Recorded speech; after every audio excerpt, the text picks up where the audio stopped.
Kung hindi ka kasama, Lord, wag na lang. May isang moment sa Bible na sobrang powerful.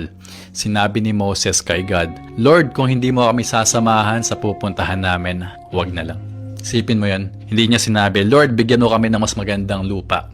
Hindi niya sinabi, Lord, siguraduhin mo magiging successful kami. Ang sinabi niya, Lord, kung wala ka, hindi na lang ako pupunta.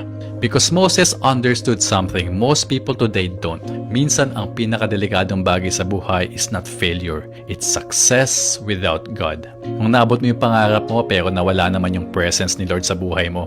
Yung nakuha mo yung promotion, yung business, the partner, yung opportunities, pero unti-unti ka namang lumayo kay God. Ito yung totoo. Maraming tao ngayon ang okay lang na wala si Lord sa journey nila. As long as may pera, may success, may recognition, may followers, may business. Pero si Moses iba. Para sa kanya, mas mahalaga yung presence ni God kesa sa promise ni God.